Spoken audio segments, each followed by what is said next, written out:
Não estamos mais sozinhos, é o que garante o nosso convidado desta noite. Casos como Roosevelt e o incidente de Varginha são um dos mais conhecidos quando falamos em seres de outros planetas. Mas afinal de contas, o que realmente podemos afirmar quando falamos em extraterrestres? Está começando o Abre Aspas.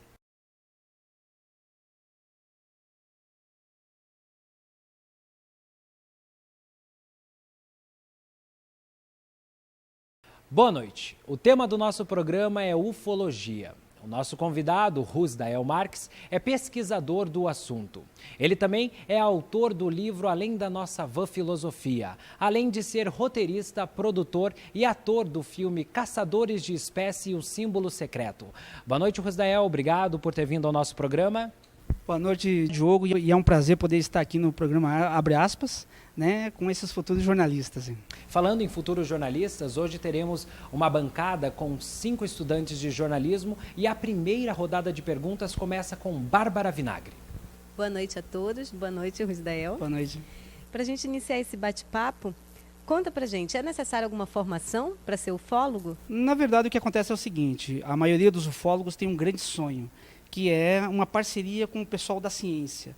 Nós gostaríamos muito que os astrônomos físicos, eles possam, de uma forma generosa, nos agraciar e vir ao nosso encontro, para que juntos podemos dar algumas respostas que a sociedade e os governos querem. As pirâmides do Egito, elas sempre foram alvo de comentários e algumas dúvidas sobre a sua construção, quem as fez e com qual finalidade. Você acredita que elas foram feitas por seres de outros planetas? Na verdade, quando a gente trata de assuntos de ufologia, tudo acaba sendo polêmico, né? Então nós vamos perceber que as pirâmides do Egito também têm essa característica. Existem algumas teses. Uma delas é a mais aceitável, de que seriam os próprios egípcios que construíram ela, né?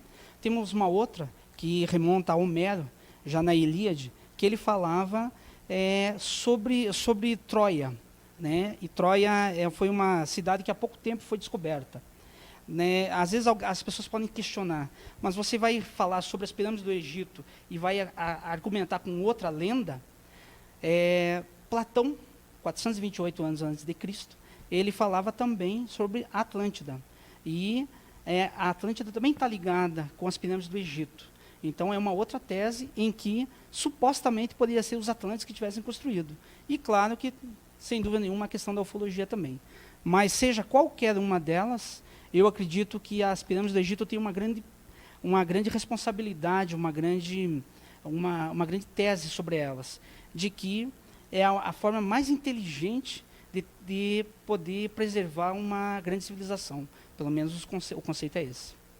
O famoso ufólogo americano Philip Klass ofereceu $10 mil para a vítima que conseguir comprovar que foi abduzida por extraterrestres. Até hoje, ninguém aceitou o desafio.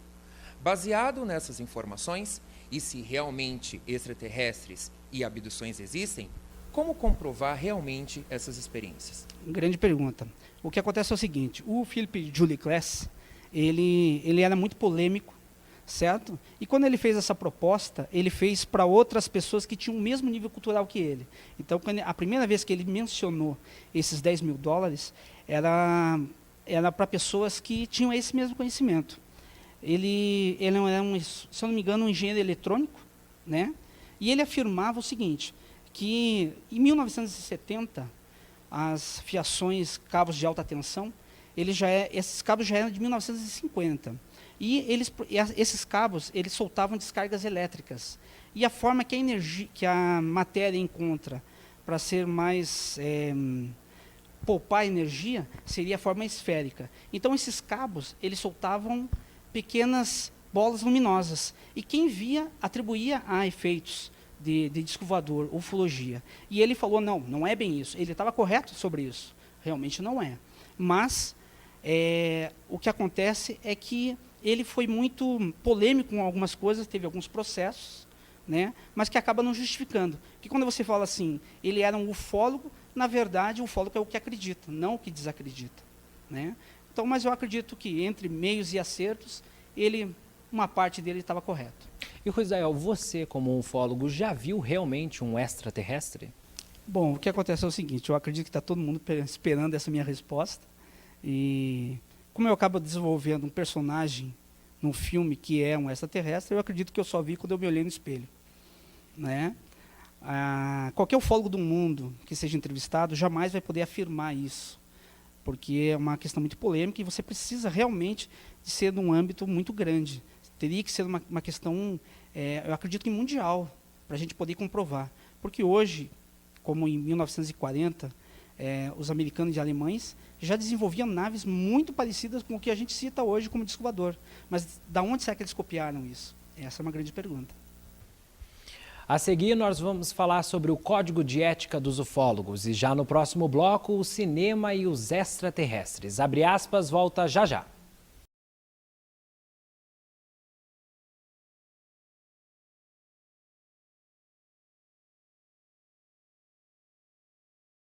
De volta com Abre Aspas e no nosso programa de hoje estamos recebendo Ruizael Marques, autor do livro Além da Nossa Vã Filosofia.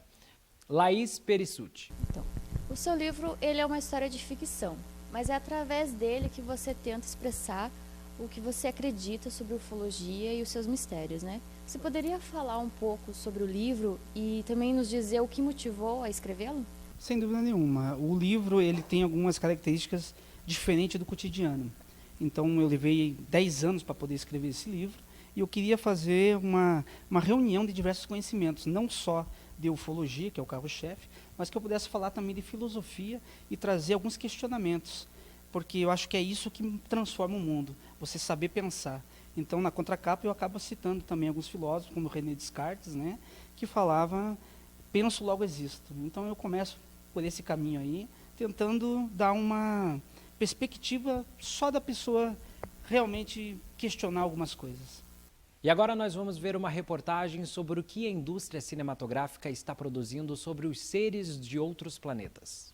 Desde o surgimento do cinema, a invasão alienígena é um dos temas mais explorados por diretores e escritores. É a arte cinematográfica apresentando ou fantasiando uma realidade paralela. Os trabalhos ultrapassam os limites do espaço sideral, que ainda não foram superados pela ciência, porém foram superados pela imaginação dos cineastas. E a criatividade nas formas de abordagem sobre o assunto é grande. Aventura, suspense, terror e até comédia são os gêneros explorados. Um dos primeiros filmes a falar sobre o assunto foi feito em 1953, Guerra dos Mundos, dirigido por Byron Haskin. Na produção, seres de outros planetas atacavam a Terra e a guerra por parte dos extraterrestres começou sem motivo aparente. O mesmo acontece na comédia Marte Ataca, de 1996, dirigido por Tim Burton. Marcianos exterminam a população e sequestram seres humanos para a realização de experiências. Por outro lado, o filme Contato Imediato de Quarto Grau é uma produção americana de suspense e terror que explora a abdução alienígena. Ela tenta ser o mais real possível, misturando cenas simuladas para aparentar veracidade com cenas produzidas por Paul Brooks e Joe Carnahan. Outro inspirado na realidade de fatos apresentados ao mundo foi a produção de 2002, estrelado por Mel Gibson, que foi sucesso de crítica e público. O filme Sinais trazia à tona os misteriosos desenhos que surgiam em várias plantações americanas. Na trama, os desenhistas fazem uma visitinha à família do protagonista. E uma das produções que apresentam um motivo para uma invasão alienígena é o filme Cowboy vs Aliens, de 2011. No filme, seres aterrissam no nosso planeta em busca de ouro como fonte de energia. Porém, eles não são nada amigáveis. Discos voadores, grandes ou pequenos, seres vivos de outros planetas, amistosos ou hostis, fatos ou ficções, imaginação que pode ser uma realidade ou uma realidade que fique apenas na imaginação. Aquele questionamento que diz se estamos sozinhos ou não no universo será uma dúvida permanente do homem, mas enquanto os boatos não se transformarem em provas, nos resta a ilusão das produções cinematográficas, que ao menos na fantasia nos mostra que existe vida fora do planeta Terra. Agora sobre o filme Caçadores de Espécies, o Símbolo Secreto, qual é a importância dele, já que é o primeiro filme a ser gravado de ficção científica aqui no Brasil? Qual é as barreiras que você pretende quebrar com a produção desse filme? Esse filme Caçadores de Espécies e o Símbolo Secreto, não sou eu só o produtor, nós somos em dois, eu e o Guata Mafton, né, em direção de um jovem aqui de Curitiba brilhante, chamado Nicolas Mafton. Eu acredito que o cinema brasileiro está passando por uma grande transformação. A gente vê que há uns 10 anos atrás ou 15 anos atrás, nós éramos vistos de uma maneira não tão bacana lá fora, onde os filmes nossos continham muitas palavras de baixo calão, né, e um apelo sexual exagerado. E eu acredito que nós somos muito mais do que isso. Então, nós resolvemos fazer um filme em que nós pudéssemos brincar muito com isso, ao estilo Júlio Verne. Então, nós usamos muita criatividade para mostrar a nossa cidade, coisas ocultas que tem e que com certeza vai chamar muita atenção, mas de uma forma bem criativa. E é por isso que estamos sendo elogiados no Brasil todo. Ruisdael, para que a ufologia seja uma ciência séria e objetiva, é preciso que a divulgação das pesquisas seja sempre de forma compreensível e alto nível técnico, para que não sejam deturpadas e que os direitos autorais sejam assegurados. O seu filme se enquadra nessa questão? Quando a gente fala de ufologia, como eu citei, não é ciência, então a partir do momento que ela tenha pessoas da ciência que venham nos ajudar, com certeza nós vamos ter um respaldo maior para poder falar sobre ela, né? Essa questão audiovisual, que é o nosso filme, como qualquer artista ou qualquer música ou qualquer evento dessa natureza, claro que tem que passar por um registro, né? Então ele é bem registrado e bem assegurado sobre isso, né? Muito bem. No próximo bloco, Ruisdael Marques responde as perguntas que você nos enviou. Abre aspas, volta já já.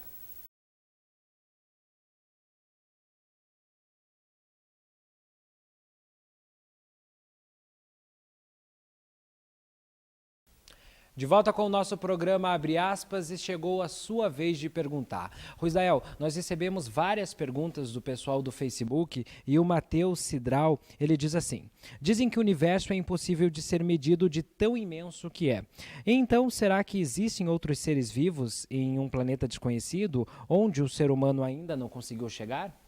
Bom, realmente o universo ele é gigantesco, né? Só nossa galáxia ela tem 4,3 milhões de anos-luz. Ela é gigantesca demais. E aí o que acontece?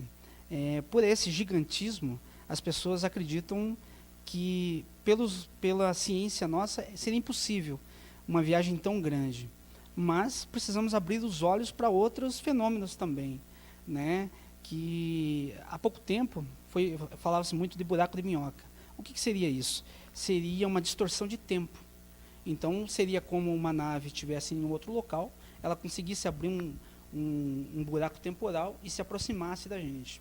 Também se tem uma outra teoria que é muito interessante, que fala que a nave ela poderia viajar no tempo. É possível? Eu acredito que depois de Einstein, sim. Outra pergunta é da Josilane Martins. Você já ouviu falar que existem corpos de alienígenas sendo estudados nos Estados Unidos, mas quando se toca no assunto, sempre dizem que é mentira. O que se sabe realmente sobre isso? Existe uma área nos Estados Unidos chamada Área 51, no deserto do Nevada, que tem quilômetros subterrâneos. E lá é desenvolvido armas tecnológicas impressionantes mesmo, como o B-2, o Stealth, né? Que foi inspirado em naves, eu posso dizer que em naves alienígenas, porque não tem como você criar alguma coisa não embasado em algo que você tenha visto. Um grande, se não o maior inventor de todos os tempos, chamado Nikola Tesla, uma grande pesquisa acaba levando aí a assuntos bem polêmicos e interessantes, não só na ufologia, mas em questões de tecnologia. Então, eu acredito sim que na área 51, não só na área 51, eu acredito de uma maneira estratégica, que depois de ser tanto abordado que existe alguma coisa lá, se eu fosse um grande estrategista, eu já tinha tirado tudo que tinha lá e colocado em outro local. Ok, temos outra pergunta aqui. Por que mesmo depois de tantos anos de relatos das visitas extraterrestres, eles continuam supostamente fazendo contatos apenas isolados? Essa é uma pergunta da Cláudia Sidney. Bom, no mundo todo, a gente tem um fenômeno que a gente gosta muito aí que tem acontecido, que alguns governos têm se pronunciado. O governo francês, o governo da Inglaterra, Chile, Peru e, recentemente, o Brasil. Hoje, qualquer pessoa pode acessar o Arquivo Nacional e ter acesso a documentos que eram ultra secretos, que hoje não é mais. É uma pena ainda que alguns documentos de uma gama muito importante, eles venham grifados e você não possa detectar o que a gente quer, como o caso Varginha. E chegamos à última rodada de perguntas e é com ela, Bárbara Vinagre. A gente sabe que o filme conta com a participação especial de um escritor suíço, Erich von Däniken. E como você encarou a participação desse escritor no filme? Eu acredito o seguinte, que a participação generosa do Erich von Däniken vem para agraciar muito, não só o nosso filme, mas eu acredito que é uma grande homenagem a todos os brasileiros. O Erich von Däniken é um dos maiores ufólogos do mundo, percorreu praticamente o mundo todo em pesquisas, e ao nível cultural dele e a distância, eu acho que é muito generoso vir aqui e participar de um filme que está começando agora. Em um depoimento que você fez na página do Facebook do filme, você diz o seguinte, que o seu principal objetivo é retratar a simbologia mística dos povos antigos e das diversas culturas religiosas. Existe ligação entre a ufologia e a religião? Sem dúvida nenhuma. Quando nós falamos de religião, você acaba abrindo um grande leque, né? Se formos citar um exemplo, é a Bíblia, né? Que eu também considero sagrada, nós vemos o seguinte, ela tem um pouco mais de 2000 anos, né? O Brasil apenas 500, né? E nós vamos perceber também que em 200 anos, depois de alguns massacres religiosos, não tinha muita liberdade de pesquisas. Então, estamos começando ainda a entender um pouco da Bíblia. 50 anos para cá vem uma modernidade aí de explicações dos teólogos. Mas tem livros, como o Bhagavad Gita, que é um livro indiano, que ele tem 5.000 anos de idade. Então, eu acredito que o mínimo é ser respeitado. E nesse Bhagavad Gita, Mahabharata, que são livros indianos lá, eles citam diversas vezes essa questão de deuses que vinham no planeta com naves e ficavam percorrendo aí todo o nosso planeta. O que a gente pode dizer que representa a descoberta de vida extraterrestre, de vida inteligente em outros planetas? Lembrando que assim, acaba o governo e até mesmo as religiões acabam perdendo uma forma de poder, contando que a gente está tratando de uma questão mística. Então, o que seria para o governo, para a parte da religião, o interesse da revelação ou não dessa vida inteligente em outros planetas? Correto. Quando os ufólogos falam de vida inteligente fora do planeta, nós estamos referindo a uma gama de conhecimentos. Ou seja, se nós encontrarmos uma bactéria que seja lá fora, já é uma vida extraplanetária, né? Quem perderia mais com isso de contar? Eu acredito que uma religião arcaica, acredito que não é mais, ou eu espero que não seja mais. Essa religião, há um tempo atrás, ela tinha o fascínio de dominar as pessoas. Então, ela acabou até matando algumas pessoas. A gente vai ver a história de Galileu, Giordano Bruno, né? E que ela ditava regras que eram verdades estabelecidas. E que hoje a igreja não vê mais dessa maneira, né? Nós tivemos até depoimentos aí interessantes da região, que o que eles falam sobre essa questão? Que se houver vida fora do planeta, existe apenas um Criador, e somos todos irmãos.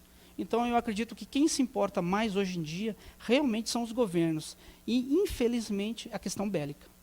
Atualmente, há 4 teorias sobre o fenômeno OVNI. Dentre elas, qual você destaca e por quê? Bom, a palavra OVNI, ela é muito conhecida pelas pessoas, mas nem todo mundo conhece esse significado. Quando nós falamos OVNIs, a gente se refere a objetos voadores não identificados. Eu lembro de agora há pouco tempo, eu estava em casa, era 3 horas da manhã, e colegas ligaram, eu tenho um telescópio em casa, Rui, aponte em tal coordenada, tal, porque nós estamos vendo alguma coisa estranha, um OVNI. Aí eu coloquei meu telescópio, e realmente Eu constatei que era um OVNI mesmo. Era um objeto voador não identificado. Aí depois eu identifiquei, era apenas um balão. Né? E aí há uma grande diferença, quando nós falamos de disco voador, que aí seria uma nave tecnológica, essa é a grande diferença de um OVNI e de um disco voador. Você está falando de definições, então é uma grande pergunta que eu acho que as pessoas fazem diferença ou usam a mesma palavra para ambos. O OVNI sabemos que é objeto voador não identificado e excelente a sua explicação para isso, mas qual que é a verdadeira diferença entre alienígena e extraterrestre? Bom, a palavra extraterrestre, ela representa o quê? Algo extra, fora do planeta. E, sendo um pouquinho polêmico, as citações até do próprio Jesus. Se você perguntar para mim se Jesus era um extraterrestre, claro que eu vou afirmar, porque ele mesmo citou, eu não sou daqui. Então, só estamos dizendo que é fora do planeta. A palavra alienígena, ela veio através do cinema, né, e de outras afirmações mais americanas, do alien, do alienígena, de um suposto lugar. Então, são apenas definições, mais nada. Eu gostaria de agradecer a participação dos internautas e dos nossos 5 estudantes de jornalismo e, é claro, do nosso convidado especial, Rusdael Marques. Muito obrigado por ter aceitado o nosso convite. Eu que agradeço, é uma oportunidade e eu acredito que vocês deram um grande exemplo de que estamos todos abertos, que é isso que é importante. Muito bem, é isso mesmo que o Abre Aspas quer fazer. Semana que vem nós estamos de volta. Obrigado pela companhia.